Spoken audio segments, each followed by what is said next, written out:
But thanks for listening. Yeah.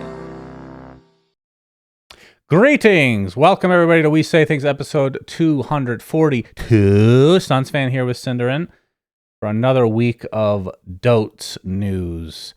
Thank you It's us. for joining us, and thank you to our beautiful patrons, which Cinderin will read the first half. Because you didn't want to say beautiful patrons and then say Lakers in 5, right? No, I did it last week. We alternate. All right. Lakers in 5. Amish Toaster. I'm a real house cat. After I take a hit of this bong, I swear I can speak English for 5 meow, meow, meow, meow. No matter than a hatter. Once you go bidet, you don't go back. Captain Broccoli. STGC Daniel. Pyrian won Belchoff and took the kids. Mr. I Love the NBA segment, Pepperballs, T-Coil, Q-Loots is ready to praise the podcast, and Yotoro does it again. Thank you we also only have one of them now. Nice. to Vlad. Somebody Let's have Puppy on the podcast. You'll have to convince him to come on the podcast. I don't think he'd want to. Disco Farm D, the Megapobes, and Xavier, Shark TM, Janie, Dop, Wooden Aftertaste, Anonymous, and the late Queen Elizabeth II wrote a secret letter that won't be opened until 2085, Mr. Niebling. I wonder if it's racy. I'll be 100 years old. I'll definitely be alive to read that. I hope she wrote a letter in like 1985, and it's you can only open this letter in 100 years, and then it just says D's nuts or something. That would be great. Yeah, she was a big fan of these nuts. That's true. Yeah. All right, big patch came out today, 7.37. A bit of a surprise. I don't know about you. I was expecting letter patches until throughout till TI.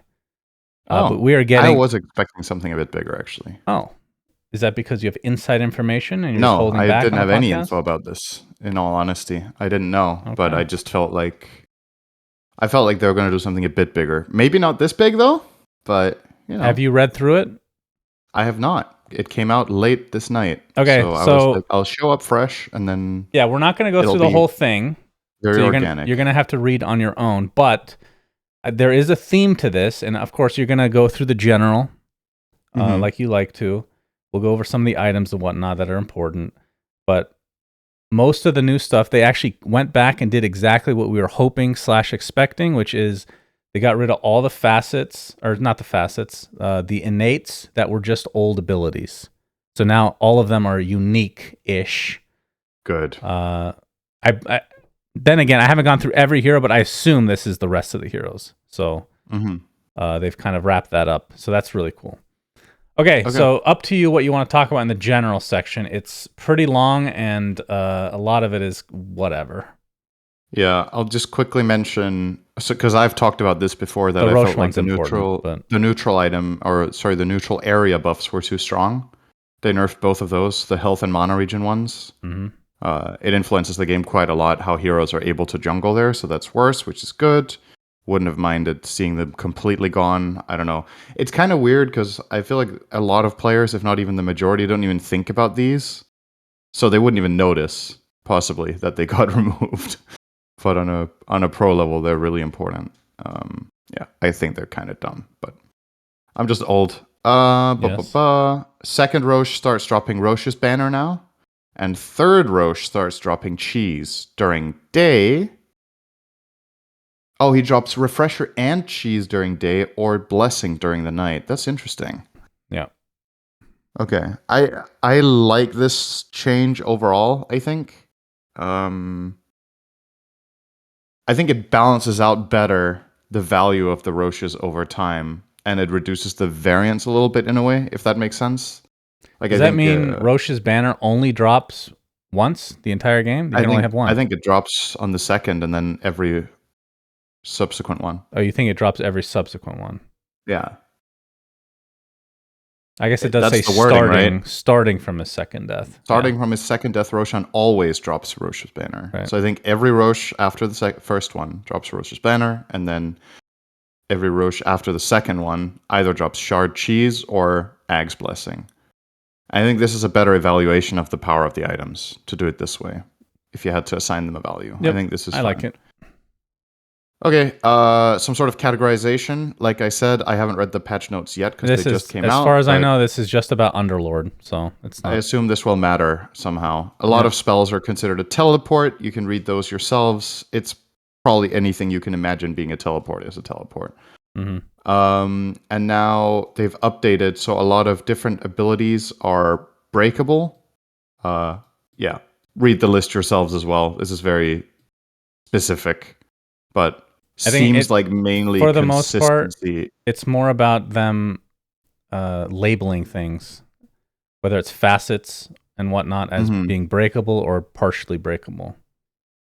Yeah. Like, I don't know how many of these actually changed. Doesn't really say, but I think a lot of these, it And was just happening and people didn't know if it was supposed to be that way, right? right. And what partially breakable means is that one aspect of the skill gets broken and the other one remains. Yep. So some spells do more than one thing, and you can break one of those things. Then there's more consistency things with blocking and reflection. Yeah, this is like very. I feel like this is probably really technical why this works the way that it does. But once again, if you're curious about the changes to ability block and reflection, again, this is mainly labeling. But there's a little bit of changes to a couple of abilities here. But again, I think it's better we move on to the more consistent I think stuff. we can just move straight to the item update. Unless you want to spend 2 hours on this patch, Cinder, and I'm trying to move us through. I'm just checking. Okay. Yeah, this is okay. Yeah. All right. So some of the items that were changed that are important in terms of, especially with the meta and whatnot. I think Crimson, a lot of the aura items. I think Bracer. Yeah, Bracer doesn't give damage anymore. Now provides 50/100 health instead of the damage. It's a big change. I wonder, there's a couple of heroes that I think this is better for. I couldn't last hit for shit today because of this, by the way. That's the reason. Yeah, that's the thing, is you lose some damage, but the health should be nice on specific heroes that don't have the damage issue with last hitting, perhaps, in the off lane. Like, when I saw this, I immediately just thought of Centaur, where you can just spell farm, right? With double edge, but maybe the laning suffers too much. By losing this damage, it might really suck.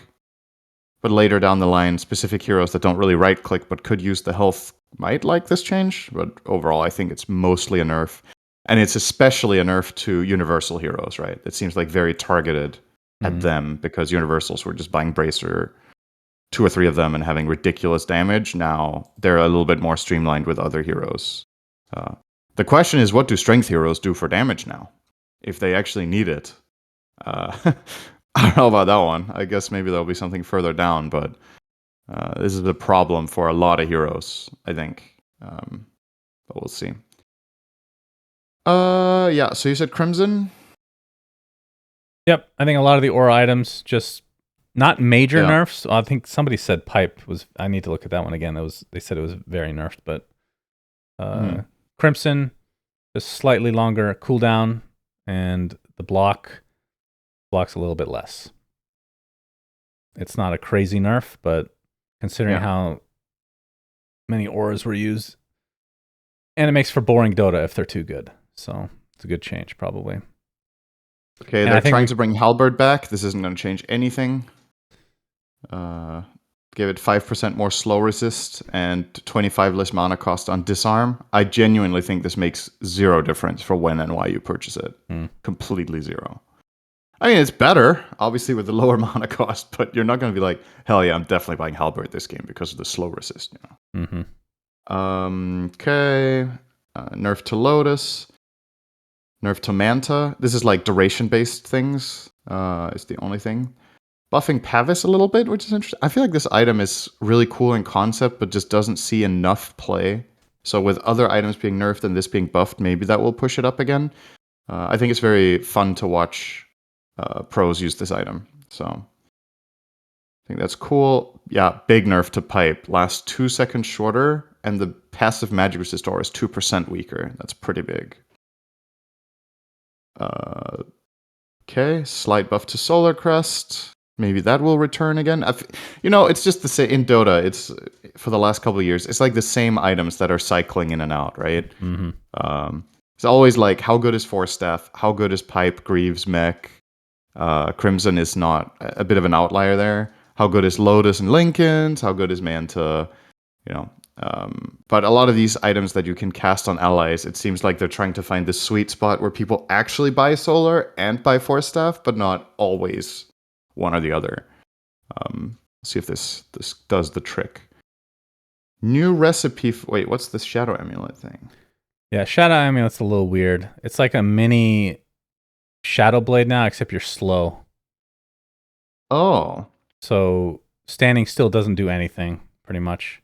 So you fade over time, and then you can move, but you're slowed when you move in Invis by 35%. And it can be dispelled, and you fade for 3.5 seconds. Okay. It's still I don't know. It's like they're trying to make this item useful when you buy it before you finish your component that it's for, but without being used for griefing in pubs. Yeah, I don't know. Yeah, it's good against griefing because you can be faded for a shorter amount of time, so it's harder to hide. Very good. Spirit Vessel recipe changed. It uses Earn Vitality Booster and 900 gold recipe. This is kind of back to the old Vessel build up. Correct me if I'm wrong. I think this is how you used to build Vessel. They've remade it, I think, 5 times, I want to say. Yeah. So now it no longer gives all attributes, which is largely a nerf to universal heroes who would build this, but now it gives a lot of health, which it used to as well. But I think it never used to give 375 health. I think this is better than the old Vessel. I think the old Vessel just gave the 250 from the Vit booster. But there's more cooldown on using it. It does less damage, but it does more health regain reduction, up to 50 from 45. This used to be 70, I think. It was really good back then. Probably too good, but okay. Interesting. I think largely supports will be happy to see this. I think the amount of health is really valuable over 6 all attributes on a lot of heroes. So, but yeah, the trade-offs in cooldown and damage might make it worse overall. It's hard to say from just reading the numbers. Urn of Shadows uses Sage Mask, Ring of Protection, Fluffy Hat, and a recipe. So no longer gives 2 all attributes, but now gives 125 health. So that's where the extra health on the Spirit Vessel comes from, is that Urn uses a hat. Mm-hmm. Sounds quite nice, though, to get a Fluffy Hat in your Urn as a support instead of 2 all attributes. I don't mind that. Okay, neutral items. Yeah, this one can be kind of quick. Trusty Shovel, you can't leave it in your backpack because it will not cool down anymore. That's a good change, making it kind of consistent with some of the other items in the game. And if you use it in the river, it always gives you a water rune, which is interesting. Fairy Trinket finally is disabled. Finally. Holy shit. Sick of seeing this in every game. This item has probably been too good since it came out. Yeah, absolutely. I think. And it's replaced by Ironwood Tree, which is back. That's the thing that gives you 5 attributes. You can plant a tree. Yeah. Sure. Okay, so a lot of these we can skip, but Iron Talon is making a return as a tier 2 neutral, so that's 17 minutes in the game. You can get this and start jungling as LC. If you don't remember, I don't remember what it gave before. It was definitely not 20 attack speed, though. 20 attack speed, 4 armor, and you can use it on creeps to lower their HP by 80%. And yes, if you remember, it does work on Ancients, which is why it was so strong. Okay, real quickly, you happy to see this back? I'm kind of indifferent, honestly, because I think what people hated about it was people starting jungling, right? Yeah. And you don't do that. So it doesn't really matter that much. The thing that I'm reading is when it targets a non-player enemy unit, does that mean no enemy units under player's control? Yeah, it does. So it can't target like Chen's creeps or something. So it can only target jungle or lane creeps, right? There's no like edge case that I can think of here where it does something more. Right. That matters a lot, because if it did something against specific heroes, it would suddenly be a really strong counter to stuff. But I think this is literally just a farm accelerator. Don't know if the numbers are too good. Every 20 seconds, you can essentially kill a creep. Sounds quite good on some heroes, and the stats aren't bad, but I don't know. Should mention, by the way, remember Ironwood Tree? Yeah. part of why it got removed, I think, was Timber Saw. Yeah.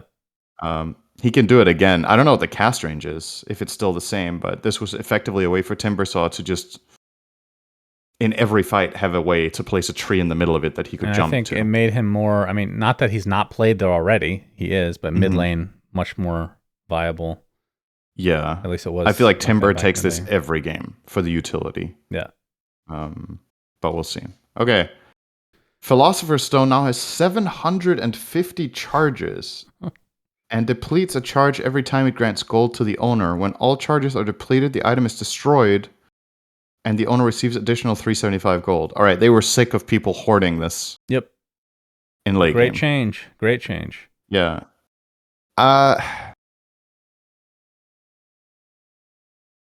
It looks really goofy, by the way. The text says it shows like 750 on the item. Looks really out of place. Really weird. It's just that when I read something like this, I'm like, why are they forcing it? You know? They could have just taken it out and put something else in. If this is where we're at with it, that they're like, yeah, it's too valuable. We don't really like the concept or whatever. You could have reworked the item so it doesn't give gold anymore, but then does something better for supports or something. I don't know. This seems very Band-Aidy. I'm actually okay with this one because people like getting gold. It feels good, but then it gets rid of the aspect of keeping it the whole game because that's stupid. It does. I agree. It is a Band-Aid, but if it works, it works. Whatever. Sure. Vambrace is tier 3. Oh, interesting. Yeah, so they upgrade that to a tier 3. Ogre Seal Totem has been upgraded to a tier 4. And Martyr's Plate, an item nobody was excited to take at any point in the history of Dota, is now out of the game. Yeah, Ogre Seal Totem being changed to tier 4 is probably the biggest neutral item change in this list, and it deserved it. This item was way too good, in my opinion. It got buffed. How many of these did we see in Pro Dota and in high-level pubs? Yeah, it was people taking it everywhere. The fact that it was only, like you can see the stats, it gains 2 strength, lowers the cooldown by 5, and you get 100 damage on the Ogre Seal flop, which, that's not something... Oh, actually, no. The biggest change is you can change direction now slightly, which is... It feels pretty nice. But it just goes to show how strong this was as a tier 3. I would genuinely say they could have made this a tier 4 neutral item, changed nothing about it, and people would not say it's too bad. Yeah, I agree. I actually think the item is that good, but we'll see. Like, maybe it being a tier 4 messes with the timing of it or something, but yeah, this item was incredible. Yep. It's just, whenever you get a neutral item that gives you mobility, it's the same with, what were they called? Spider legs? Were also ridiculous until they got removed. I forgot about those, yeah. Like, everybody was taking spider legs if they had a hero that could at all use the mobility over cliffs. And this is effectively, it's the same logic, right? You just get movement that heroes can't follow you for. So yeah, really, really strong. Okay, right, so we get to the hero. Shitload of hero changes. Here's the now. thing. So because we don't want to take forever, the only ones we're going over are either new innates or a new facet, obviously something new, or if it's a major change to something existing. Okay. So good. Abaddon, Font of Avernus, ability removed. I literally have no idea what that was, by the way. I guess it was. I can't remember what it did. Anyway, his new innate is Withering Mist, cannot be leveled up. Damaging enemies applies the Withering Mist debuff for 5 seconds. Affected enemies have their HP regen, healing, lifesteal, and spell lifesteal reduced by 35% if they are below 40% HP. So effectively it says that the debuff is always on them, but it doesn't work unless they're below 40% HP. I think conceptually that's really interesting. I don't know how good this is. Yeah. I think that's what you're going to say about a lot of these innates, for sure. But the whole this ability does nothing until thing, I think is a cool idea. I don't think we've had anything like that in Dota, have we? Where it's like you put a debuff on the opponent and it does nothing unless this condition is met. It doesn't sound Veno Shard. Well, that still does damage when you cast it, right? Well, it does something. The original, the current one is using Gale, I think. But the original, I think didn't it literally do nothing? It was single the one where target? they had to dispel it in order to take. Yeah, maybe you're right. Actually, maybe it didn't even do damage. I think that one literally did nothing. Yeah, at least at first. Maybe they changed it. Might be right. All right, anti-mage. So mana break's no longer his innate. Now he has persecutor. It scales with mana void. Attacks slow enemies based on how much mana they are missing. So takes a part of mana break. And the Ag Scepter is now reworked. So that illusion thing was really annoying. Now it reduces blink by 1 second, the cooldown. And after casting blink, your next mana break within 5 seconds is empowered, burning an additional 20% max mana and preventing the target from regenerating or gaining mana for 6 seconds. The buff is undispellable, which is important as well. Mm-hmm. Who's gonna buy this? I don't know. I'm just happy the illusion thing is gone because that was really annoying. Yeah. It's just, I think on a hero like Anti-Mage, the Aghanim Scepter actually has to be very good to be a purchase you want, right? Yeah. Because sure, this hero can get 6 slotted and then eventually get it as a synth, but it's just, it doesn't lend itself on a hero that's so timing based and so much built around accelerating and staying ahead of the curve. The reason you bought the old Ags was that it gave Anti-Mage a different avenue into fights and to being, like you said, being annoying. That didn't commit his hero, which is often very frail. I think this is a big nerf, personally. I don't think this is good. Unless the other items he buys are better now, which I don't think. Yeah, that's the only thing. But like just the Ags itself, this path, I think is... I'm not going to say it's dead, but I think on a pro level, I doubt we'll see this purchased a single time that it isn't a synth. I just don't see it being likely. Okay. So moving on, we can skip Arc Warden. Beastmaster has a new innate. Rugged. Rugged. Beastmaster's melee hero damage block chance is increased from 50% to 100% versus non-hero units. Versus not so for jungling, I guess. And creeps in lane. How much does the melee thing block? I don't even remember. I think is it 18 now? Or is it not? Oh shit, damn, you're testing me with this. I actually really don't remember. Somebody in I chat remember how much. know. Is it 9? The base block of melee heroes. The old Stout Shield. Yeah, but Stout Shield was better than the free block you get, right? I'm not sure. I don't remember how much it is. Anyway, regardless of what the number is, this is mainly an ability for trading in lane, right? If you're playing Beastmaster against a melee hero in lane, you can actually just run up and hit them and trade way better than before because the pushback you take from creeps is way less significant. Mm-hmm. So that's kind of interesting. I don't know how good it's going to feel. Like you said, jungling will be easier, but usually jungling wasn't that big of a problem for Beastmaster anyway. But true. Yeah, maybe this is going to give him some edge in some lanes. I think it's kind of a cool idea, at least, to give a hero this. Yeah, I am personally a fan of innates that, even if they're not actually good, just getting off of the track of having something that was existing as a standard skill. So even if it sucks ass, that's okay. We have time to make them better. Bloodseeker. Yeah. Sanguivore, which was his heal up on creeps innate, now provides full heal values when denying. I was trying to remember what it gave before. Was it 25% or 50? 50, I think. Okay, so now it's 100. So doubling it up at the very least. Pretty damn strong. So his laning is going to be way stronger. Yeah. The hero also, I wouldn't say it disappeared, but it stopped seeing much play in Pro Dota for a while. It was mainly used as a Pango counter, right? So. Yeah, it was picked a couple times from what I remember at Riyadh, but wasn't. I think this will make a huge difference, though. That's an enormous buff. It will, for sure. Okay, moving on. Brewmaster has a new innate. I know. What, you want me to stop at every fucking hero, Cinder? No, I just... Okay, I want to give this one an honorable What did you say before we came on? I want people to know why I'm rushing. No, it's fine. I want to give Are you sure we can finish in an hour 45? Because I gotta go. Yes, that's exactly how I said it. Right.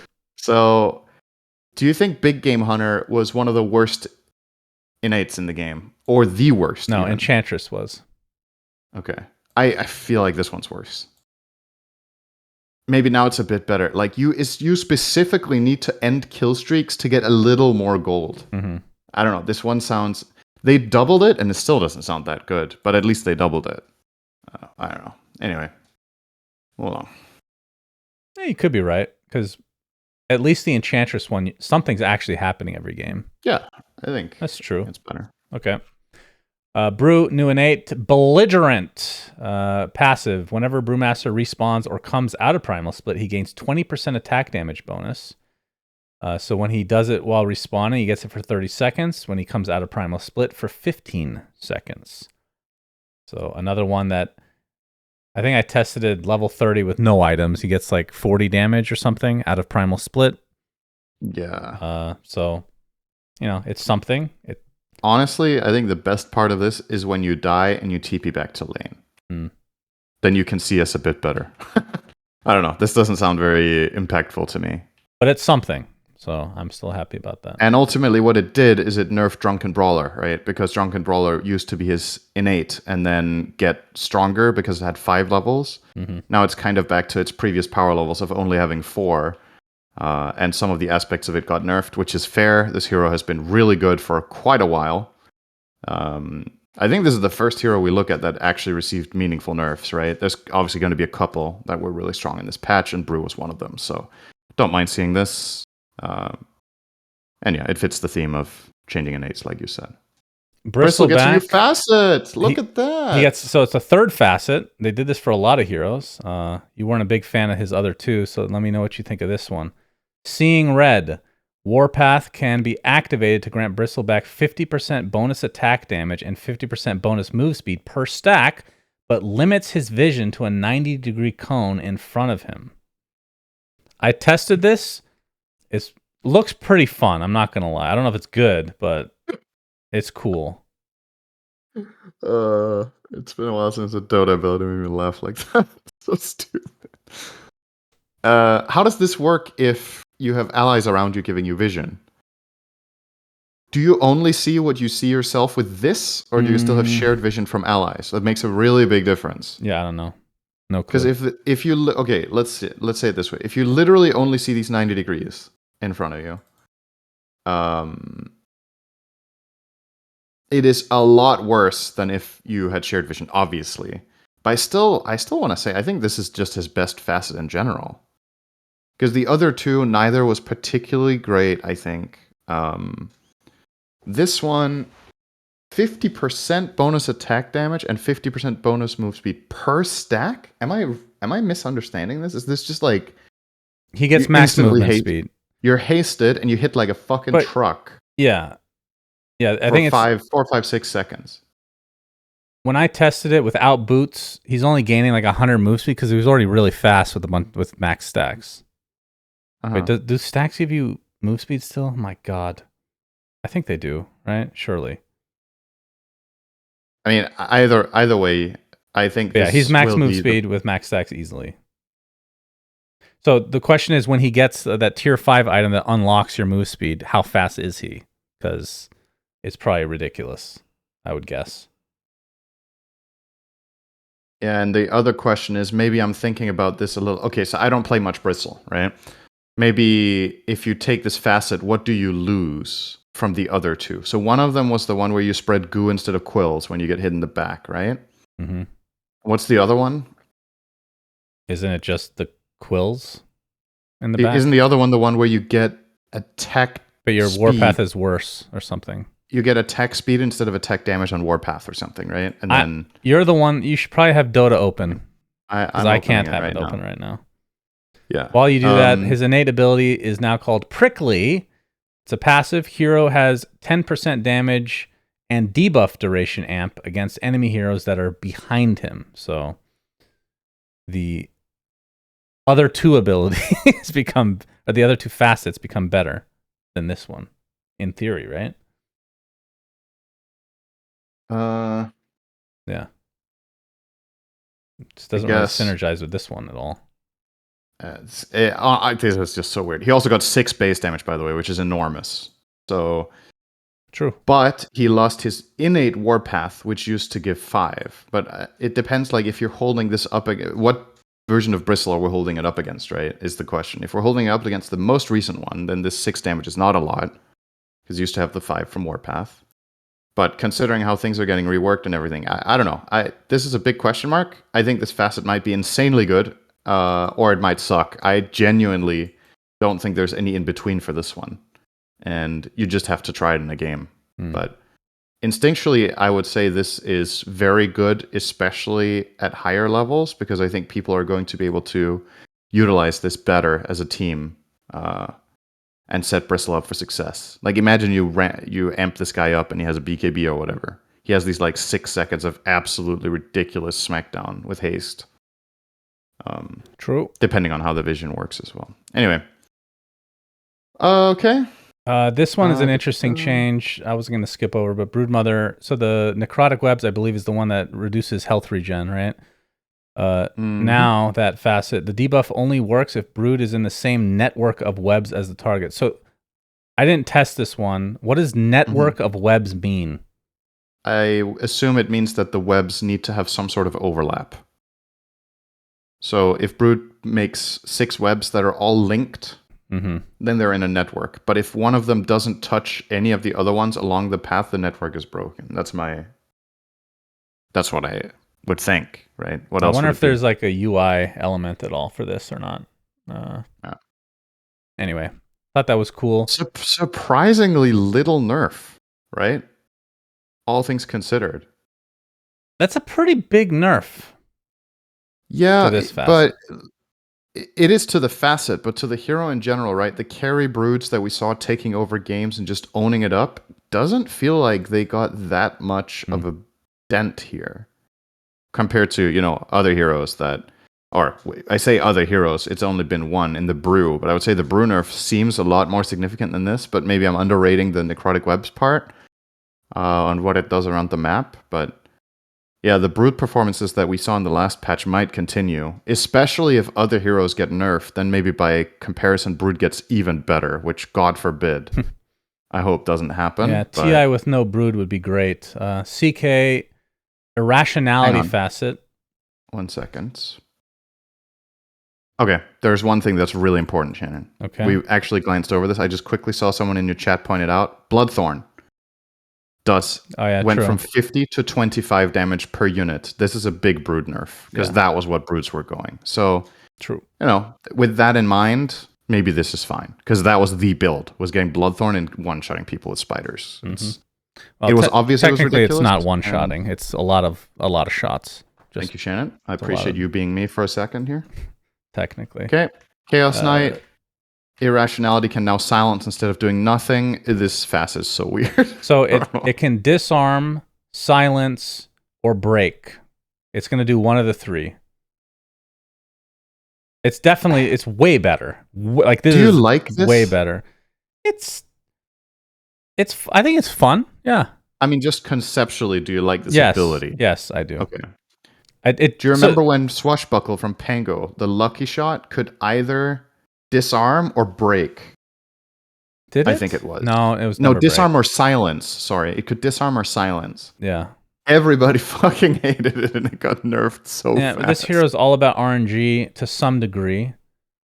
You're going to be getting. It's also not the same, right? And you're going to be getting something good regardless. Yeah. It doesn't have to be good and competitive for it to be a good idea. I think that's the thing that you, in particular, forget. This one almost certainly will not be used competitively. But I think, in theory, it's a fun thing to try. Yeah. I don't have a problem with it. Yeah, because the trade-off is that you lose the Phantasm Strong Illusion thingy. Yeah, which is the other beyond facet. broken. So, I can't believe that one wasn't touched, by the way. Holy shit. So you're not taking this on a pro level, which is true. So it doesn't really matter, I guess. I don't know. I think this is, like you said, it's fun, but I don't know if... whatever. It's fine. Let's move on. Clock gets a little nerfed. He was also doing very well. Yeah, we're skipping these ones, Cinder. I know. Okay, you do love Clockwork, though. I apologize. It's fine. That's fine. That's your one hero. Numbers. Slight numbers. It's okay. You like to make love to numbers. Okay, we're skipping Crystal Maiden. What's this Dark Seer? Yeah, how does this work? This one's really weird. I couldn't... What was it before? So, mental fortitude is innate, and intelligence now cannot be lower than the average of strength and agility. So before, was it just cannot be lower than strength? or was it agility? It was one of them, right? Now it's the average of both.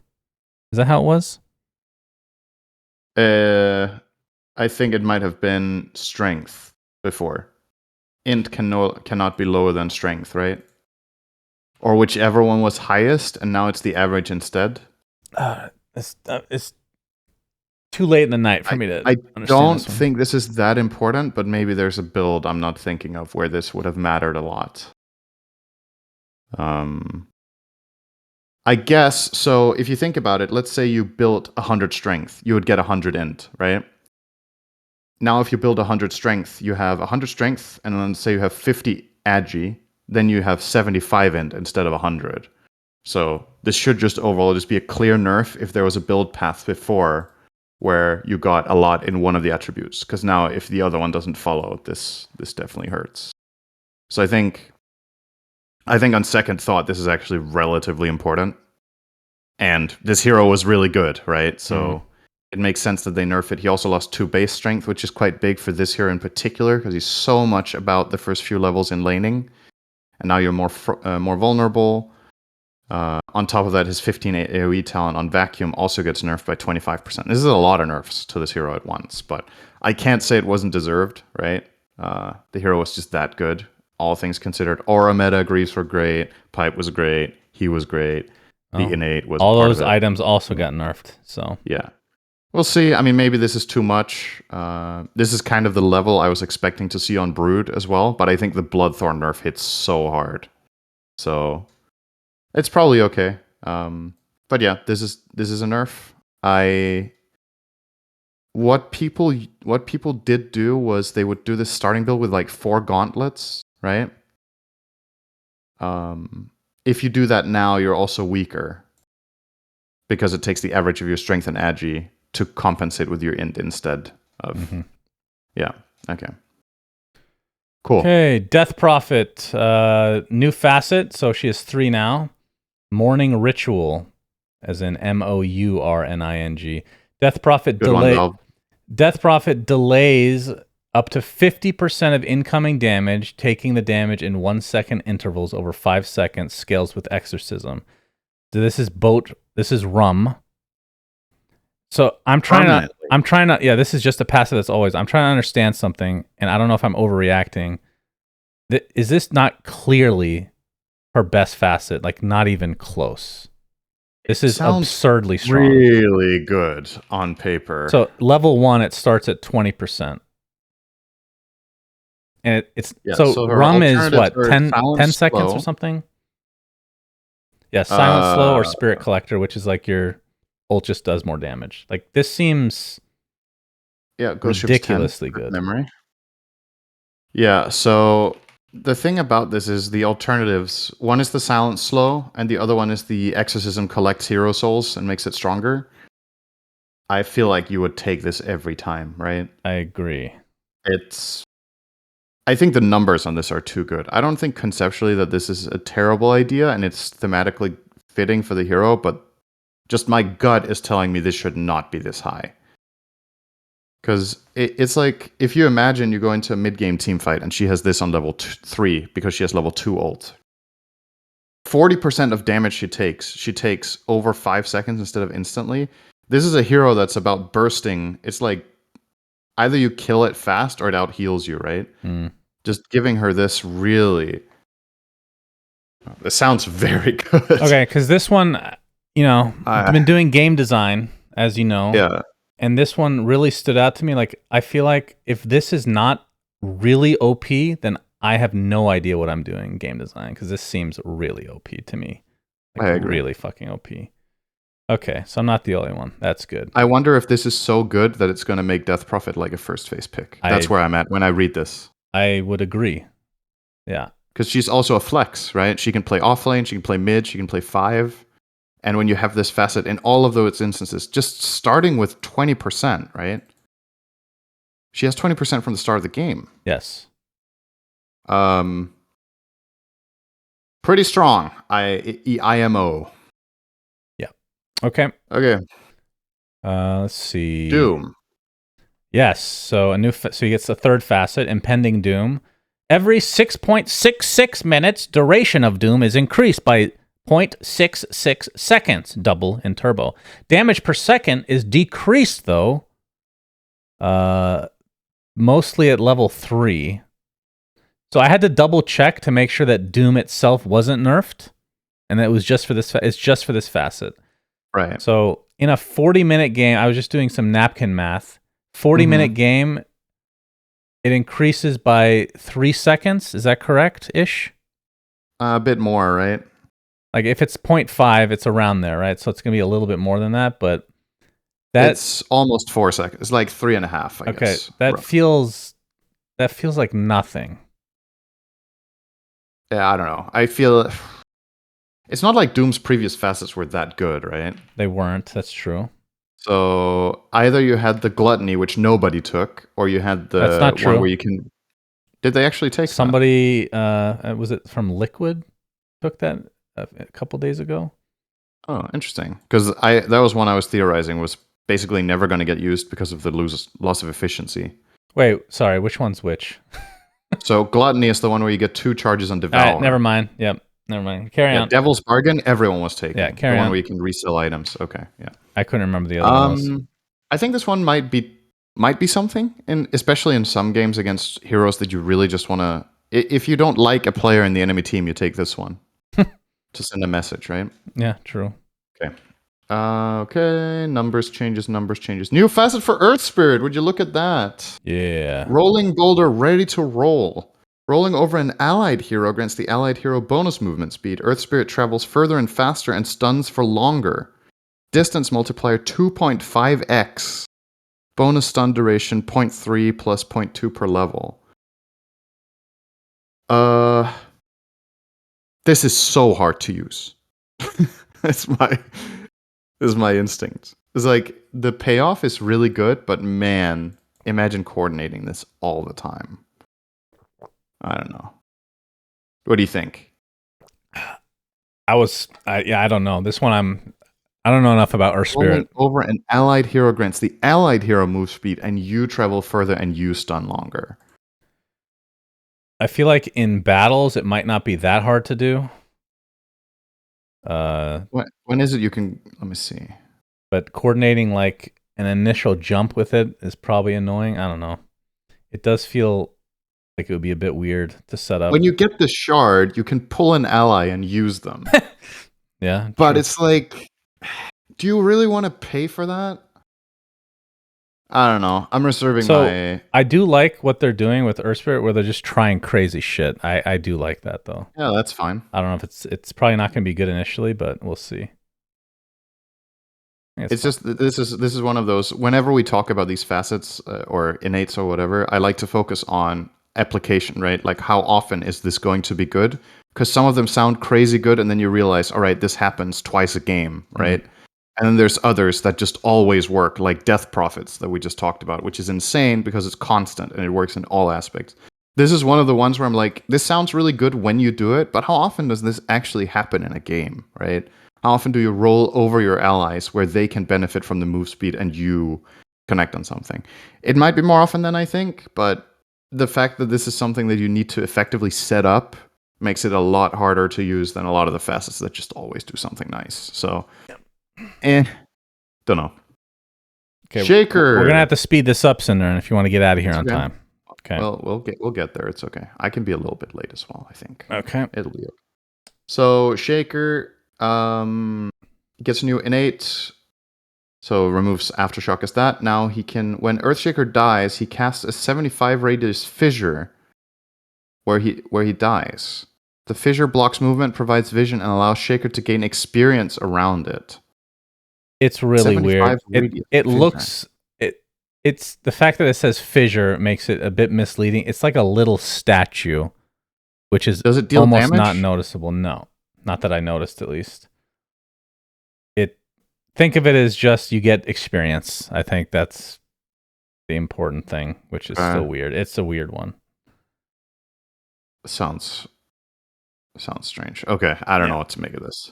This Elder one's Titan. cool though. Yeah, momentum facet, tip the scales innate passive Allied creeps and buildings affected by Glyph of Fortification or Roshan's Banner deal 100% bonus damage. Globally. It feels very random, What? but it's global. It's kind of cool idea. I don't think it's particularly good because it's not that often this would be actually relevant, but it's an interesting one though, Okay. I think. Yeah. It's again, how often does this matter? But if it matters enough, and it's an innate that replaced on a hero that had an innate that made one spell better, right? This didn't replace another innate that was really good. Right. But maybe the new Astral Spirit, let me see the numbers here. No, the numbers in Astral Spirit are the same. You just don't have it innately. So. Huh, okay. This one I'm not a fan of personally. This one is one of the ones I think they maybe just couldn't think of a cool idea. But Ember has a new innate called Immolation. Gives him up to 40 damage per second in a 175 AoE around him. Can be upgraded with Shard, which increases the damage and radius and grants Fire Remnants the current level of Immolation. So when I read that initially, I'm like, oh, so they must have changed Flame Guard to not do damage. It still does the same thing. So I'm confused. He has 2 damage over time abilities that basically, like parts of it at least, do exactly the same thing.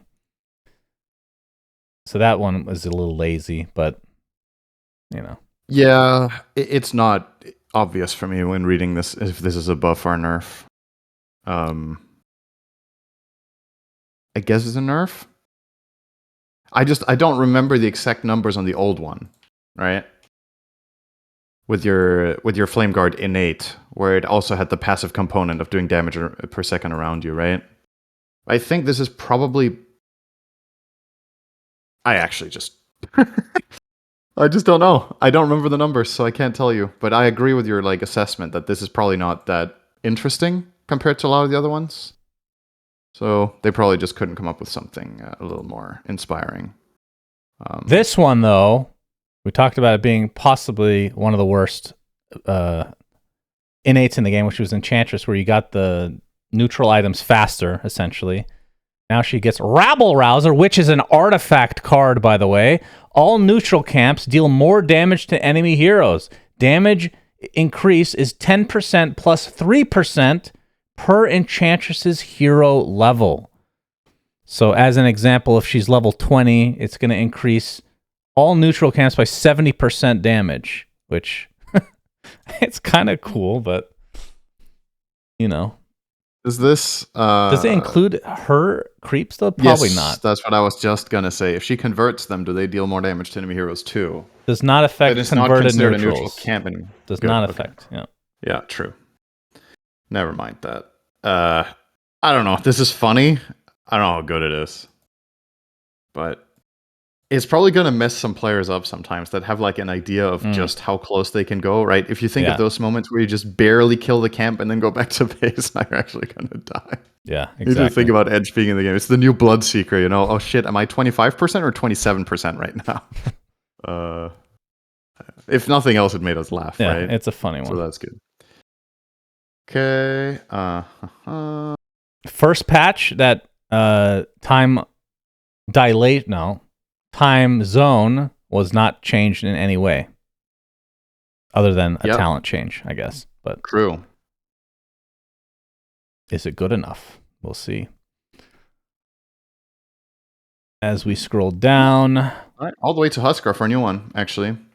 Yep, Incendiary. So Burning Spear. This is a third facet now. Also burns enemies for 1% of their max health each second, costs 4% of max health instead of 4% of current health. Duration decreased from 9 to 6. So basically, both targets are taking shit tons of damage, which usually Huskar's okay with. It does last 3 seconds less time, though. So 4% max of HP, max health per cast is a lot. Yeah. It really fucking hurts. I don't know. Okay, I feel like I've said this 100 times on this podcast, but I'll say it again. I love sacrifice concepts in games, and this takes it to the next level for Husker. This is already a sacrificial hero where you're like sacrificing health for damage. Wait, This is extreme. Can you deny yourself now? Probably not. If I had to guess, you probably go to 1 health. But if you can, that's kind of interesting. Then he's actually hard to kill sometimes. With all those instances where you get him low, he just kills himself. I would assume you're right because that feels like it would just be against the nature of the hero. But technically, if you're using max HP, it should be denying you, I feel like. Ed Rave in your chat is saying this is currently the #1 win rate facet on Dota buff. No kidding. Wow. Huh. I mean, the thing is, you read this and you just don't know. This is one of those feel talents where you have to try it. Mm-hmm. And if this is not as noticeable as I think it is for you, it's a lot of damage you just get, right? Mm-hmm. 1% of max health is a lot, especially against strength heroes. So there's no denying this is a really strong facet as long as you stay alive. And, well, if it's not significant enough to kill you, then obviously it's just really good. It's also good in lane. Yeah, okay. I mean, I guess the thing about Husker as well is, as much as it pains me to say it, he probably needed a buff, right? I personally, it's weird because I like sacrifice concepts, but I don't really like the hero. Which is a little strange. Part of it is because he's such a cheese polarizing hero. It's the way that he takes over games that I find unsatisfying, especially at a pro level where it's just like, oh, they last picked Husker, we don't have a counter, it's gonna fucking destroy mid and run over the game. It's like, okay, you know, but in this last patch wasn't so good. Kunkka. Innate ability instead of Tidebringer, thank God. This hero was fucking garbage before, so let's see what they did. Admiral's Rum. It's a passive. Taking damage from a hero, building, or Roche that would reduce Kunkka's health below 65% automatically triggers Admiral's Rum over 10 seconds, providing 10% movement speed and delaying 20% of the damage taken. Remember, that's a level 1 death. That's a level 1 death profit in the game, not even level 1 ult. Delayed damage is dealt evenly over 10 seconds once the buff ends, stacks additively with other sources of Admiral's Rum. Obviously, I know that this lasts twice as long as the Death Prophet one, but still. Ghost Ship. So they got rid of Torrent Storm, so the Ags is completely changed now.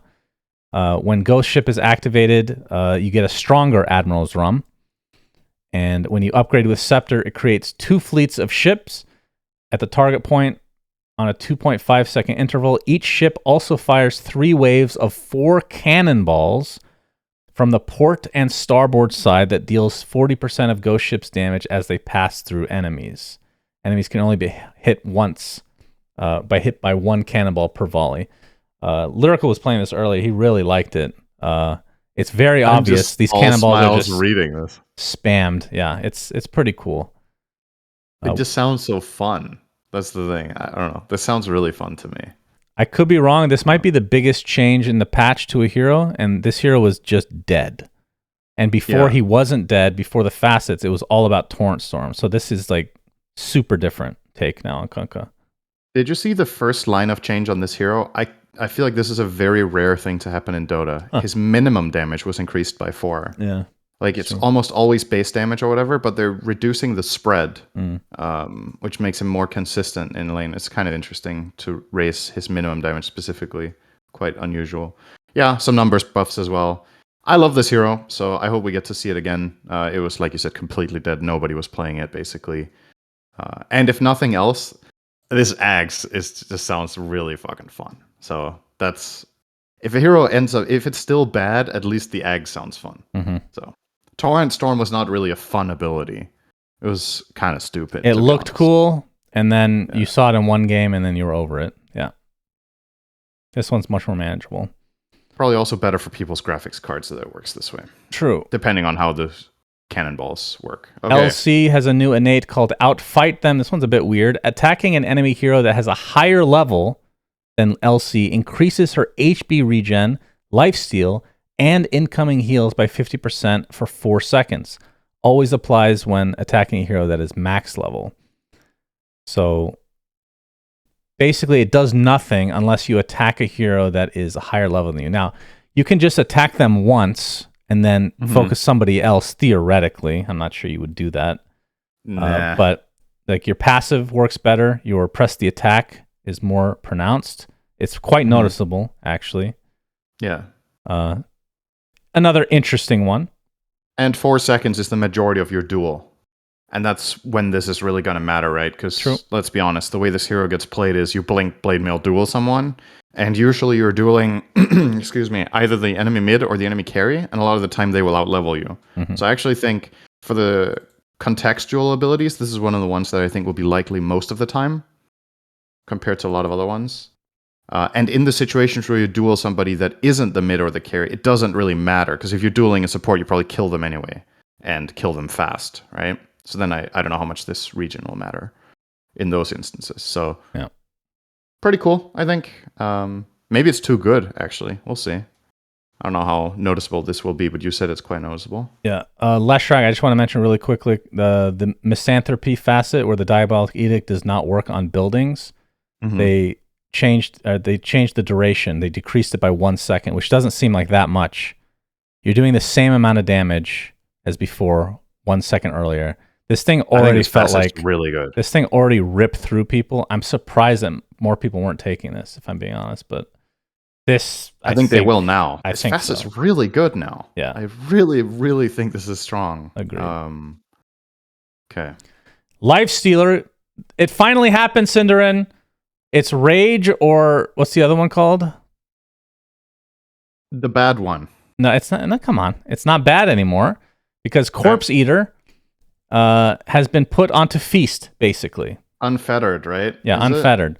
So you're just choosing between unfettered or Rage. Rage is probably better more times than unfettered, but against certain abilities, unfettered will be better. And you always will get Corpse Eater. It's just part of Feast now. You get 1 HP per creep kill and 15 per hero. Wasn't it like 5 last patch and we were laughing at it? Yes, that's true. It is 15 now. Yeah. Which, okay, that's better. Because like the 5 was a joke. So, yeah. If it actually was 5. Okay. Lena gets Combustion. I love this word. Scales with Lagona Blade. Every 150 damage Lena does to an enemy hero causes them to overheat, dealing 10, 20, 30, 40 damage to their allies in a 400 radius. I guess this also includes themselves. Deals 10 damage if the target is an illusion. Dealing over 150 damage can cause this effect to trigger multiple times. 400 radius. That's decently large in some fights. Kind of cool.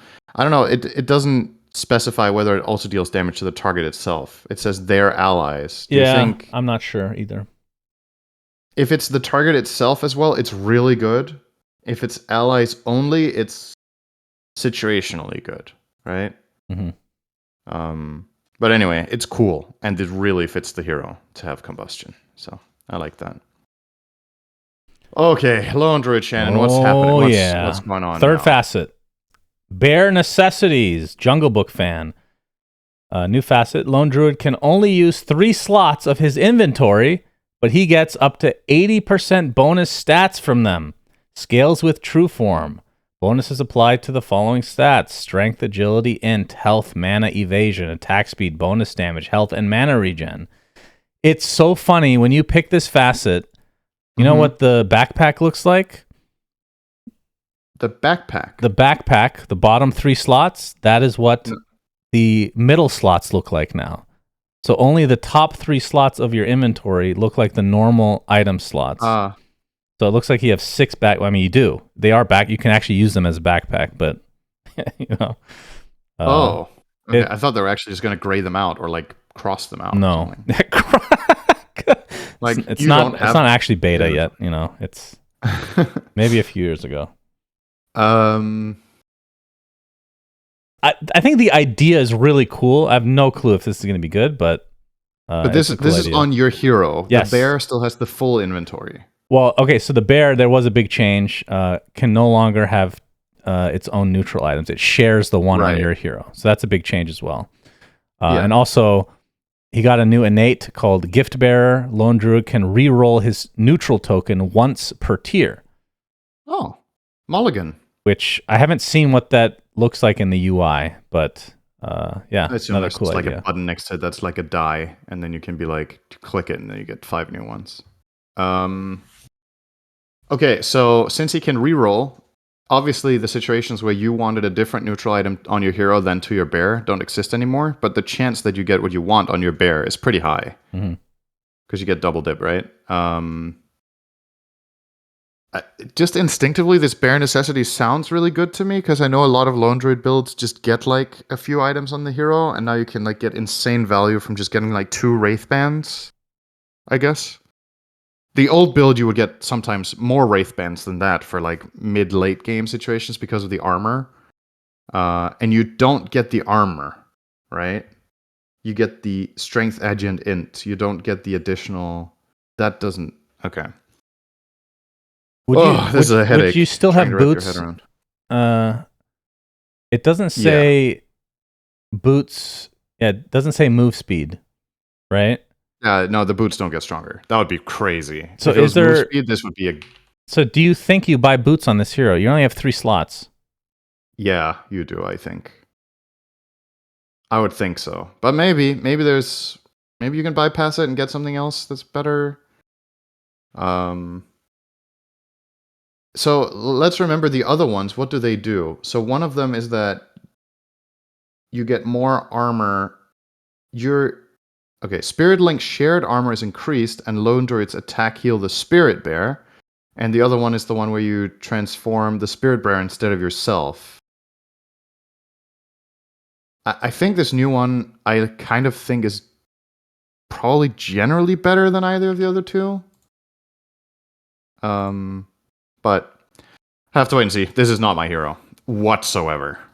On paper, it sounds pretty strong. I think it's cool. Yeah, though, either way. My gut tells me this is quite good. This one, not a huge fan of personally. Okay. Luna, Celemane's favor ability removed. Don't even remember what that is.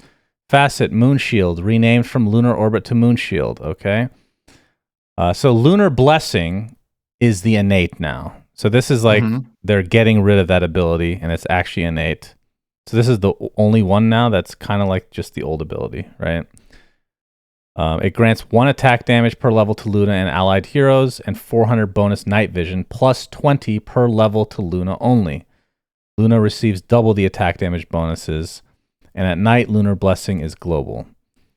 I don't remember what the damage difference and all that shit was, but Lunar Orbit is a new basic ability, and I was excited when I saw this. I'm like, oh, finally, a new mechanic maybe. Creates 4 glaives that rotate in a 250 radius around Luna. Any enemy unit that collides with the glaive takes a percentage of Luna's attack damage. So basically the old shard. But no damage reduction to you. True. Can be upgraded with shard, increases collision damage by 15%, and the glaives rotate faster. Moon glaives can no longer be activated because they've redistributed, I guess, the shit into other abilities now. Meh. They get +1 bounce though. The glaives, that's pretty meaningful. She farms faster, and the new Lunar Blessing innate. When you're level 20, this gives you 40 damage. How much was the old Lunar Blessing? On level 4, I don't remember. I think you need to be quite high level before this is better. So I guess the reason they gave her an extra glaive bounce is that she was farming like way slower with the less damage she had from not having blessing. Excuse me, but at the same time you can use Lunar Orbit to farm in the jungle, right? Yeah, that's true. It's 25 seconds cooldown on level 4. Unless you're against Enchantress, those creeps really hit hard. The main thing I'm curious about this is how we're going to see people skill this hero, right? Because what you always did was you just didn't take much into the beam. And you got the other abilities and you farmed the jungle. Now that you can't take Lunar Blessing as a skill, are people going to approach the hero differently? She might actually be really good in lane when you think about it. Because you get the Lunar Blessing, a nerfed version, surely, but you get it for free. And now you can max your beam. And then you can still last hit in lane because you have passive Lunar Blessing and you have the beam to harass. She might actually be quite good. We'll see. We will see. Lycan gets a third facet. Alpha Wolves increases the max level of Summon Wolves by 2, but decreases the max level of Howl and Feral Impulse by 1. The UI in the game for this looks hilarious. So, Howl and Feral Impulse, you can only get to 3 levels, and Summon Wolves goes to, you see 6 ticks. Looks very unnatural. And then the Wolves, as you level them, they get new abilities. So damage and health scale linearly for their 5th and 6th levels. Starting at level 5, Wolves gain Hamstring, an attack modifier that applies a half-second root, and the next 4 attacks from units under Lycan's control deal an additional 50 physical damage. At level 6, Wolves gain Hightail. When activated, Wolves get a burst of energy, gaining hasted and phased movement, 100% evasion, and 20 attack speed for 8 seconds. Yeah. Hightail is really important if you go this route because effectively when you activate Hightail, your wolves are, I'm not going to say they're not going to die, but it's really hard to kill them, right? They already have a lot of magic resist. They have 100% evasion, and they now have more health because the health and damage scales linearly for 5 and 6.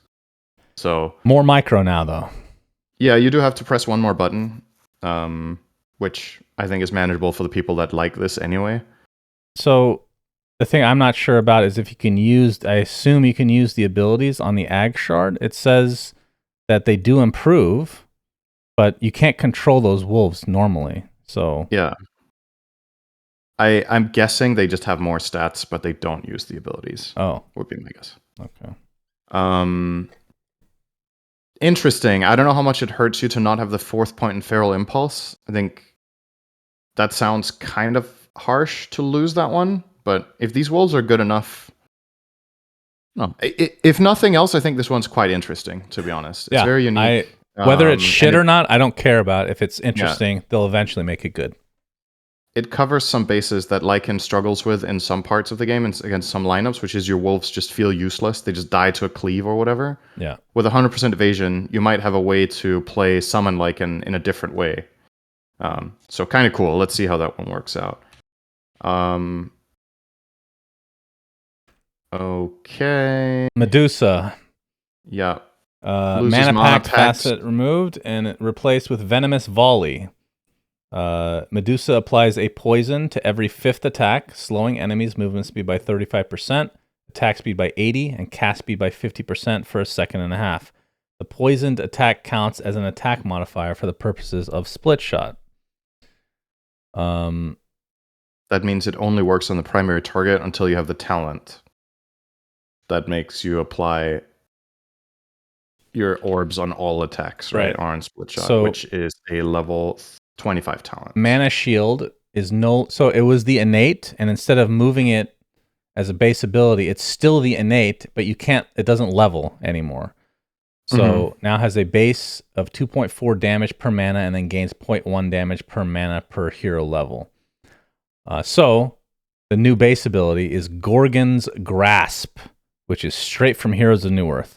Medusa fires a volley of arrows into the sky that land in 3 groups in a line, with each grouping larger than the previous. Enemy heroes struck by a grouping of arrows takes up to 150 physical damage and are rooted, can't turn, and take 100 physical damage per second for 2 seconds. With an initial radius of 150, and it grows by 50 for each subsequent volley. And there is a talent to add an additional volley, so you can have up to 4 of them. Doesn't this just sound really good? I think it does sound good, yeah. I'm just saying, like, the hero itself, she just got a lot of stuff for free, right? Sure, your mana shield might be worse than before, which, okay, I shouldn't downplay that. It's a really huge part of the hero, but you get some new utility. You get a root. You have a passive that's a slow, and a cast speed slow, which is really shit to play against if you're affected by that. That sounds so atrocious. I don't know. Sounds quite good to me. Yep. That's Forsaken Archer's ability from Heroes of Newerth. Now they need to bring Burning Barrage as her ultimate, and that would be actual Forsaken Archer. All right, before we skip to the next facet, I want to quickly mention Mirana because of how big this is. Mirana gets 3 damage, she loses 2 strength, and she gains 0.2 strength gain.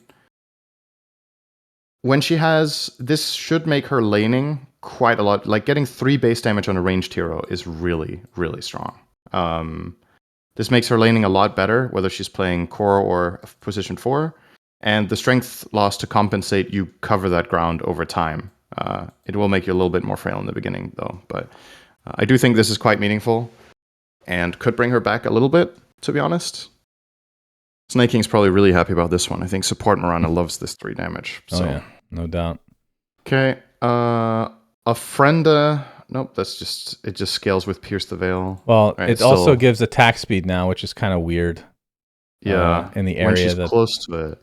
Yeah, which I think defeats the purpose of how this ability should be. I feel like they need to double down on the uniqueness, and now it's just like, oh, they're just gonna not use it. They're just gonna use it to buff themselves in a fight or something. It's like, yeah, exactly. You're just putting it next to yourself when you use ult, right? So I'm not a fan of that one personally. Agree. Fuck Nature's Prophet. Mana Burn no longer scales with Vendetta. No longer has a damage threshold. I thought the other facet was better than Mana Burn, like way better. So I'm the one where you nerfed. Get the movements. Yeah, I think most pro. That's also the one people have been taking, right? In pro. Yeah. Yeah, I don't know. So strange. his innate Nixth sense, which is the one that you could see invis heroes close to you. The radius is lowered even more from 400 to 350, but it also now reveals enemy heroes in Fog of War. So if you're trying to juke in trees, it can be good. That's extremely situational. It is such a small radius. This was pretty shit before, and it might be more shit now just because, I don't know, I tested this out. You have to be really close for this to reveal. But with the other facet where you're going through, wait, do you go through tree? Yeah, you go through terrain and everything. It could actually be decent to find people. But anyway. Oh, his shard was changed. It now breaks his Vendetta, which I think is normally going to be worse than his other one, which is unfortunate. Just situational now, if there's a break that's useful. Because before it would just lower the magic resist, so the burst build was really strong. Yeah. Okay. Ogre I'll let you do Omni. Mana regen. Okay. Why? Okay. Ogre loses mana regen. He was really good. Okay. Enjoy Omni.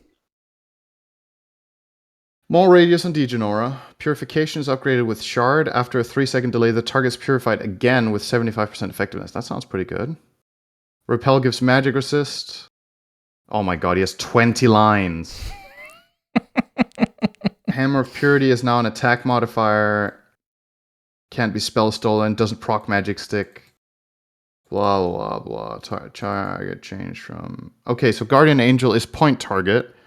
So instead of casting it on one hero, it casts it on all heroes around 400 radius around the ground, but it only has 1 charge. 600 cast range instead of 900. Scepter is reworked to make it global. Bigger radius and affect buildings, kind of back to the old one, except the old one hit literally everyone, including the whole map, all towers, everything. It increases heal regen and incoming heals by 100% for the duration. That's quite sick, though. The Ags one. Okay, I will say this. This hero had an identity crisis, Shannon, okay? It didn't know what it wanted to be. Mm-hmm. This is more supporty when I read this. Okay, so get rid of Hammer of Purity. Ever since they added this skill... This hero has completely lost his identity. This fucking design is a mess, the Purification Shard and the Guardian Angel Ag Scepter. So the Shard and the Scepter sound really good on support. But yeah, Hammer of Purity just get rid of it. Delete this skill. Go back. It's fine. You can make mistakes. This hero's a fucking mess, man. What do you want him to have instead? You want me to make up a skill on the spot? No, but the old Omni you were talking about had Purification, Repel, and Degenora. Yeah, obviously you're not going to. And nobody took Degenora. Yeah, of course. So giving him Hammer of Purity was considered a way of making him more valuable and meaningful in lane, because you could take this skill to trade and to fight and whatnot. Fight back when the enemy was going on you. Do you think if you removed Hammer of Purity, you just give him some sort of passive and then you would make Repel better, or? No, I think just giving him an interesting skill. Okay. I'd have to think about it though. I don't care enough Yep. about this hero that it keeps me up at night. enough. Like I don't play it. Like if it was Centaur, Okay. I'd have an ability right off the top. PL, new innate ability called Illusory Armaments. Items that grant bonus damage instead grant base damage for 65% of the original bonus damage amount. Yeah. This just makes his illusions better. This one's crazy. That sounds really good. This one is gonna. I think I could be wrong. I think it's gonna change how people build PL now. I tested just to make sure, but like late game, obviously you're not gonna buy this early on or anything. But like just getting a divine actually deals shit ton of damage now. Getting Daedalus, shit ton of damage. But these are items that you would never build on PL. You always wanted stats. So what does the build become now? Because feels like you need to put something in there, sprinkle something. Like even like early game, item. Like Falcon Blade, I think makes a big difference probably for this hero. Yeah, this is kind of. I'm excited to see. I can't believe I'm saying that fucking Phantom Lancer, but excited to see what people build. Like if anything excites you about Phantom Lancer, it means they did something good. Because fuck this hero. Okay, so okay, here's the thing. I hope it's interesting. I hope it's not really good because it's PL. All right, next. Yep. Okay, Primal Beast gets a reworked Ferocity facet. That was the one that gave you AoE. With Uproar. With Uproar per stack, you got 10%, right? Something like that. Now it gives 20% AoE increase for all items and abilities per hit of Pulverize. So as the Pulverize hits more times on the target, the AoE of everything you do grows. Simultaneously. That's interesting. Okay.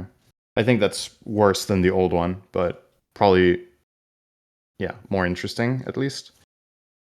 I think maybe with the 25 talent where Pulverize lasts longer, it's better.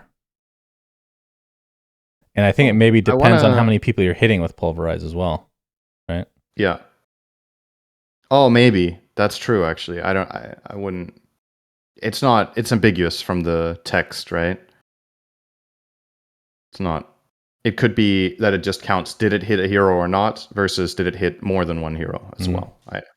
I would guess it only counts one time per slam, but maybe not. Okay, I want to quickly mention Pugna. I know this is not a change, but it's so big on that left facet that I want to bring it up. So Rewards of Ruin was the one that gave you 1.25% spell amp per destroyed enemy tower. Now it gives 1.5% and 1.5% per destroyed allied tower. 1.25. Sorry, it went from 1.25 to 1.25, but then it uses allied towers as well, which on average is going to be a lot better, unless you're stomping and don't lose a tower, in which case it's worse. But when does that ever happen? I wanted to quickly mention Puck Illusory Orb, the curveball.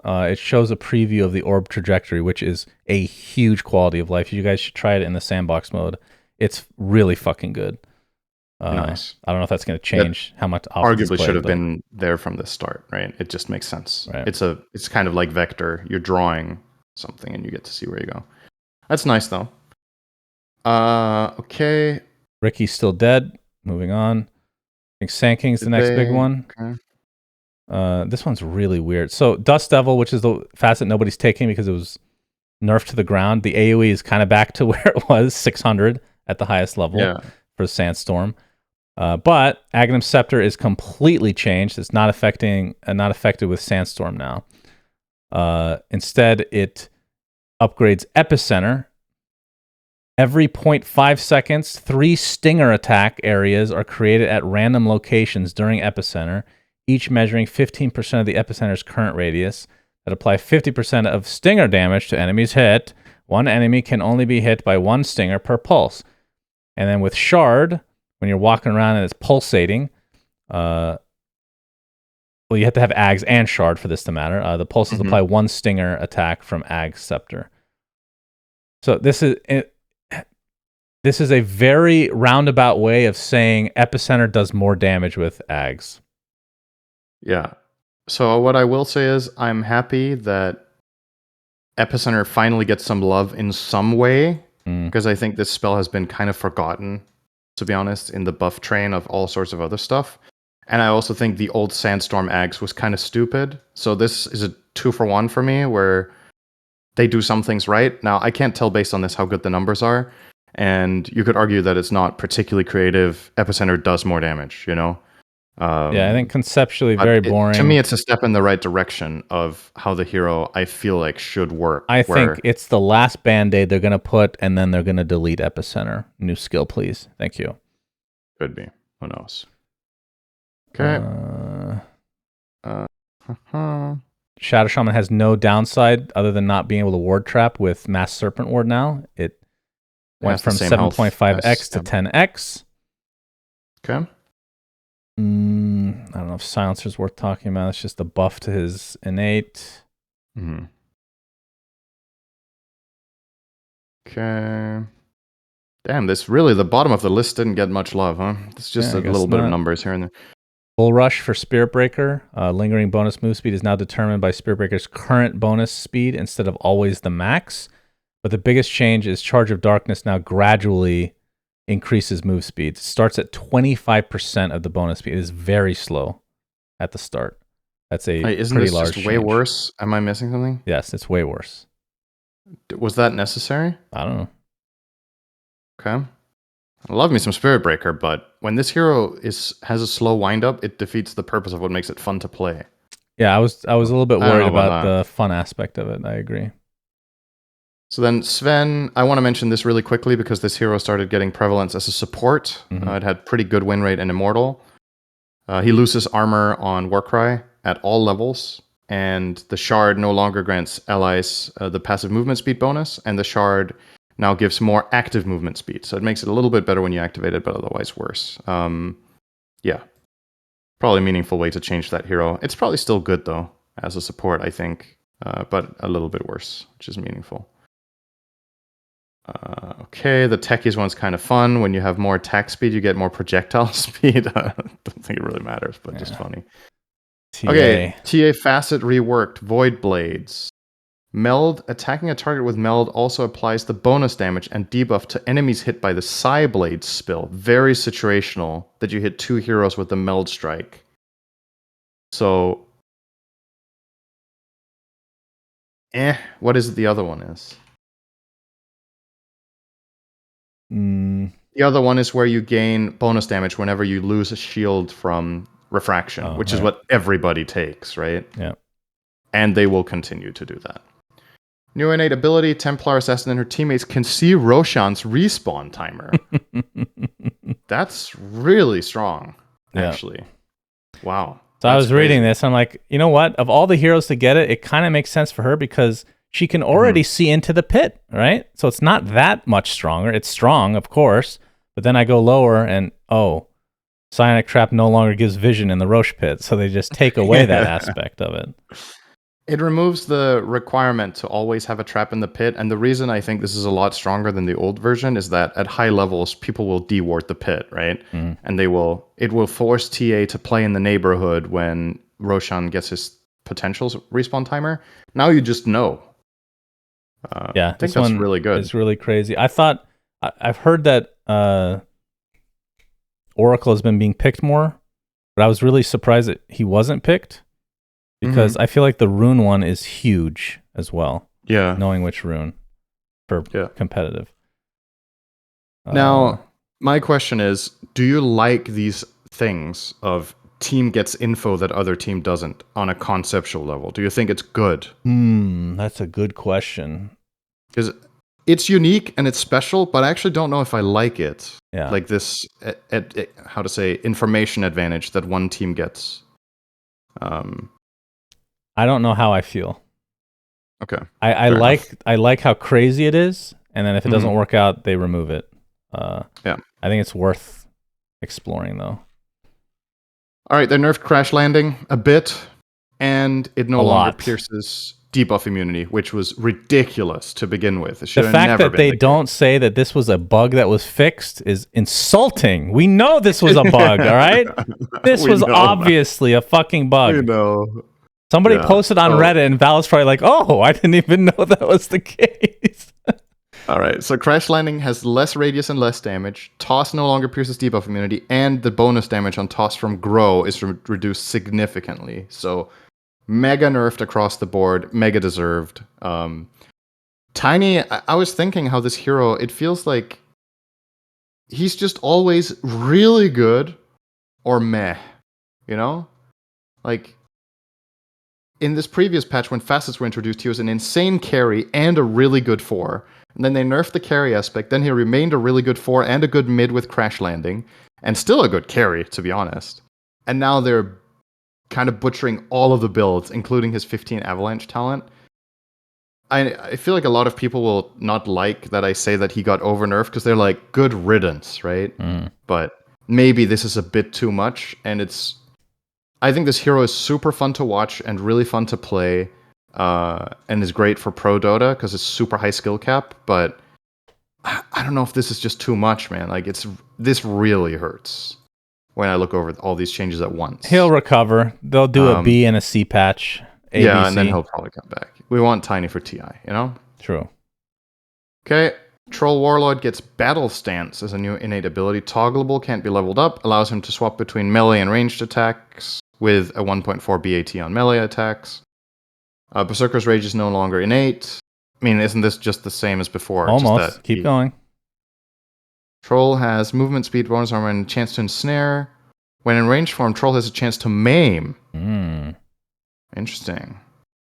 Okay.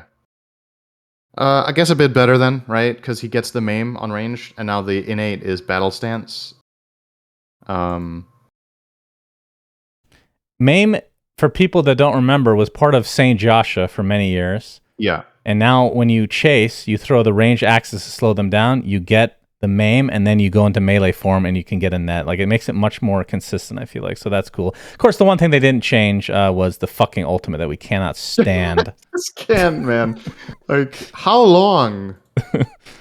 Whose favorite hero is this at Valve that doesn't like to play the game anyway? So they just press the ult. Yeah. I don't get it. All right. Okay.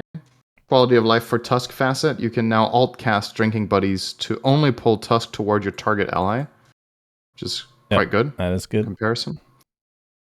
Underlord gets a new ability, Innate. Invading Force. After an allied hero teleports, this is why it matters what is called a teleport, all the way in the beginning, they temporarily gain bonus damage reduction. They temporarily gain damage reduction and movement speed. Bonuses are doubled when teleporting via Fiend's Gate. Damage reduction 4, 6, 8, 10%. Move speed 5, 10, 15, 20% for 5 seconds. So if you're on a team with Underlord and you TP, you can connect to the fight faster and you take less damage. Yep. They gain damage reduction. Okay, it's such a weird wording. It sounds like they lose damage. Why? Themselves. They gain damage reduction. Yeah. I don't know. It sounds like if you gain damage reduction, you lose damage. Okay, well, they take less damage. Okay. They take less damage. It's global, in case you were wondering. It's pretty cool. I like this one a lot. Because it felt like it was one of those things that was just added on top of Fiend's Gate. There's like an extra whatever. And now it's more of an identity thing for Underlord. And it's just doubled with Fiend's Gate. So I think that's really cool. This stacks with Atrophy Aura as well. So if you teleport through the gate as Underlord and you're close to an enemy hero, they lose 50% base damage. Do they? Well, Atrophy gives 30. Oh. And this gives 10 on level 4, or level 3 ult, that is. Plus, it's doubled when you use the gate, so then it's 20. Oh, I see what you're saying. Yeah. Okay. So if Underlord gates next to the enemy carry, they hate life, I guess. Right. It is a different type of damage reduction. Like the atrophies, the physical damage. They're both called damage reduction. Yeah, but this one's like the way I understand it. Do you see what I mean now that the naming is stupid? Just call it something else if that isn't what it is. Yeah, I guess. Whatever, man. Okay, whatever. So you take less damage. All right, whatever. So they don't lose 50%, they still lose 30, and then you take less damage while being next to them. And it's for all allies. Interesting. Okay. Ceaseless Dirge can no longer be refreshed. That was the one that gave you an extra life on Undying, right? Kind of weird that you could do that to begin with. I actually thought you couldn't. Yeah, I don't know. I thought it said it couldn't be refreshed. Maybe I remember it wrong. Whatever. Bananamancer. Okay. When attached to a carrier, so this is Plague Carrier. This is the one where you put Plague Wards on your friends. Ward health is now also increased by a percentage of the carrier's max health. Okay, I don't know how good this is. You probably still take the other one. You get Septic Shock as your new innate. Venomancer's attack deal extra magic damage based on how many debuff the target already has. Oh, that's interesting. Only counts debuffs from Veno and his Plague Wards. Oh, now it's less interesting. Can be upgraded with Ag's Scepter. Increases Septic Shock base damage per debuff from 10 to 20%. Plague Wards also deal Septic Shock damage based on their attack damage. I feel like this hero just... It's interesting. It's like, I was trying this today. You know, I'm not a really Venomancer player, but, you know, getting things like this theory crafting, like Veil of Discord, like even Scotty, even just like one of those early game Orb of Venoms should work theoretically, I would assume. Like any of these debuffs, it just increases your damage, and then Ags to amplify it. But what items apply more than one debuff? Items? Yeah. Like Witchblade was a good one. I think that's still just one though. So Travis in your chat says that Shiva is 3 debuffs, right? Because it has the aura, it has the slow. So if it's how many buttons it fills up on the bar, right? I would think so. So maybe certain specific items are really good on Veno now, and you just need to figure out the build order. This could be insanely strong, but it's just hard to wrap your head around until you try specific items. But conceptually quite interesting, I would say. All right. Viper gets Predator. Viper's attacks deal an additional instance of physical damage per missing health percentage of its target, equal to 0.25 plus 0.05 per Viper's level. Only works on heroes. Sounds familiar. Almost like he had this ability years ago. What was it called? Wait, what was that? What do you mean? That was part of his poison attack. That he did extra physical damage per health they lost? Didn't he do more magic damage? No. Anybody remember the old, or was it maybe it wasn't part of Poison Touch, it was just his own passive. Okay. Neurotoxin? Oh yeah, it was on Nether Toxin that you did more physical damage the less health they had. That's true, of course. Wow, it's been so long. That was before Nether Toxin became the pool on the ground. It was just a passive you did more damage per hit to targets as they got lower. So now you have it innately. I didn't remember it was actually part of Nether Toxin. I thought it was a different ability entirely, but yeah. No, it was on Toxin. Okay.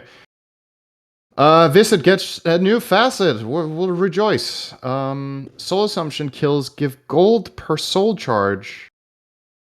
What the what? I didn't understand this one. It's called Death Toll. When you kill something with Soul Assumption, you gain gold per charge Soul Assumption had when you fired it.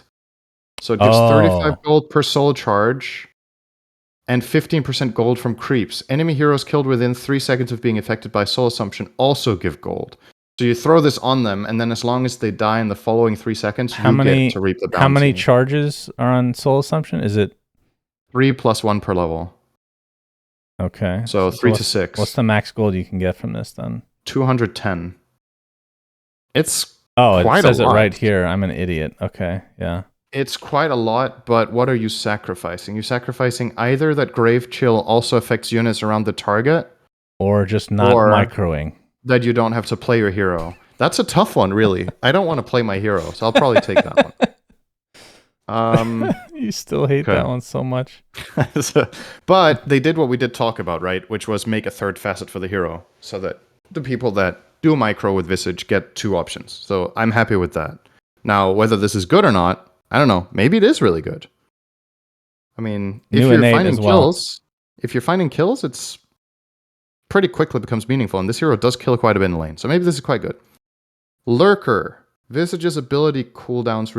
okay, let me try again. Visage ability cooldown durations are reduced as long as he's not taking damage. Grants a stack every 2 seconds that Visage does not take damage. Each stack grants 2% cooldown reduction with a max of 10 stacks. Stacks fade after 2 seconds upon taking any damage. Huh. This one's really weird. I wasn't sure. Should be really good with your Ags, right? Because you come out of Invis, you've been off the map for a bit, you come in with 20% CDR, cast your shit, you'll definitely get the CDR rolling around once more, then you're probably going to get hit by something. but you have 20% CDR in your second volley of spells at the very least. Interesting. Yeah, not sure what to think. It fits the theme of the hero with like this whole stack concept, right? Like everything about Visage is stacks. Soul Assumption is stacks. Gravekeeper's Cloak is stacks. Okay, that's not everything, but you know. Yep, everything. Okay, Void Spirit loses Symmetry. This was the facet that gave him more per attribute. Wow, I'm shocked you remembered this one. And now instead, he gets Call of the Void, which is upon exiting Dissimulate, Aether Remnants are created at the 3 portals furthest from Void Spirit that last 4 seconds. No effect if reassembling from the center portal. Remnants face towards the center portal and have reduced pull duration and damage down to 60%. Aether Remnant watch distance endpoint is always fixed, meaning that increased watch distance will spawn the remnants further away from the center portal. Okay, this sounds like one of those you just need to see and play. So, playing with October, and I didn't play with, he was just talking about because he's obsessed with this hero. Yeah. And he doesn't like it because it's all about when you're running away, it does something. If you're playing aggressive, it does nothing. So I think his facets before were probably some of the most boring in the game. So at least this is a unique one. So we'll see. And if the concept doesn't work, you can easily tweak it to be more aggressive, right? If it turns out the way that he says. Okay, Weaver gets Rewoven. Every time Weaver casts an ability, he gains 50 attack range for 7 seconds. This effect stacks independently.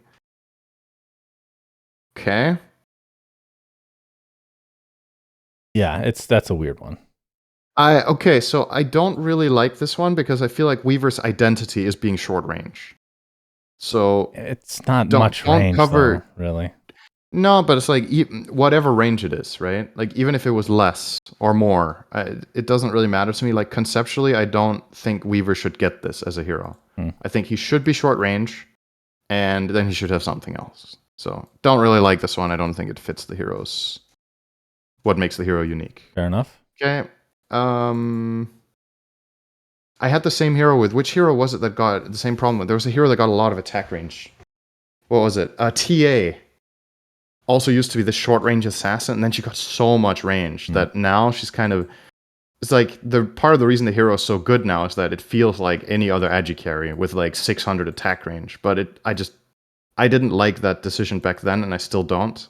I think you should have made the hero better in another way than giving it attack range. Maybe it's just a part of the power creep that the heroes can't keep up, but Weaver has been able to keep up, so I don't know. Yeah, he's been quite popular, huh? She's been just fine. Okay. Wind Ranger. Nope, never mind. Oh, actually, Focus Fire. If you take the Focus Fire one, which is the one that used to be called Tailwind, it no longer grants bonus movement speed to Wind Ranger and nearby allies. So it's just worse than before. And the Whirlwind one is now better, but still... I don't know, man. It's so weird. The Whirlwind one is so weird. I'm not sure when that one's good. No, same. All right, that's the list, Shannon. That is the list. So what do you think? I think overall, I would give it a pretty good rating. I think a lot of the nerfs were deserved. A little bit worried about the power creep on specifically Death Prophet. I think that's the number one for me, but since someone in your chat pointed out that the Husker is the number one win rate facet as well, that is maybe cause for concern, but that's super easy to nerf if that's the case. So is the DP for that matter. Conceptually, changing all of these facets or innate, I think was really good. I think it was kind of uninteresting, all the ones that just had their same spell with 5 levels instead of 4. So I'm very happy with that. So I don't know. When I read through this, there were, compared to previous patches that we've looked through, I've been like, I don't like this, I don't like that. I said that very few times here. So probably like an 8 to a 9, I guess, for me. It's also not like the most riveting patch in a lot of ways, I guess, right? Like some of the innates might be fun, but there weren't like very drastic things that really were going to mess with the game a lot. So as long as I like the nerfs and the heroes that receive them, then that's quite good. Yeah, so I'm pretty satisfied with this when I read it. Yeah, so this will be the patch for TI. Obviously, most there will be an A, B, maybe C. At least 2 patches. Mm-hmm. I mean, it's 5 weeks, so I would guess 3. I think it's going to get to a C, personally. Okay. But we'll see. No pun intended. Yeah. What's your verdict? It's an 8. It's good. Solid. Nothing crazy exciting, but essentially just doing what we wanted them to do, like you said. I mean, I just echo exactly what you're talking about. We're just getting rid of some of the boring stuff, and feels like obviously that big, like 7.36 was so massive, they couldn't just finish every hero. It's understandable. It's way too much. And on some level, you're not sure if it's even a good idea to do this. Like, as a game designer, I'm sure it's like, we need to test this out on more people. Let's not fully commit 100%. So let's give Kunkka as innate as Tidebringer. But now that this has obviously worked, you can get rid of that. I'm excited to see some of those heroes come back, like Kunkka. Death Prophet seems, I don't know. We'll see. Okay, we'll see about that one. What do you think are the 3 most OP things that heroes got here? Obviously, DP we mentioned. What did anything else stand out to you where you're like, okay, this is really good? Sorry? I have no idea. I had to go through all the heroes again. DP definitely. The Husker one, we were unsure, but it sounds like the win rate is high, so that's probably really good. I think the Kunkka was my favorite one in terms of just how fun it sounds. The ghost ship one sounds really fun. And then, it's kind of hard to gauge, but it feels like... Leshrac. I'm just going to... Yeah, the Lesh one's really good, too. That's an underrated one. Yeah, I agree with that. Yeah, some of them are really hard. Like Luna, I have no idea what to think of. The new Lycan, even the Lone Druid one, might be really strong. I'll say Lone Druid. That one did sound very good with the 3 slots. So Lone, DP, and Husker? Well, only reason we're picking Husker is because somebody said there's a high win rate. I'll say Lesh. Wait, did you say Lone Lesh? DP Lesh? Yeah, Lone DP okay. Lesh. Yeah. Okay. Yeah, fair enough. Cool. Okay, cool. All right, that's 7:37 for now. I'm sure we'll talk about it next week when there's changes. Indeed. That is the episode. Thank you, friends. We appreciate you. Until next time. Suns fan Cinder saying good night. Peace out. Bye. Have a good rest of your week. We say things that don't mean anything. Subscribe. But thanks for listening. Yeah.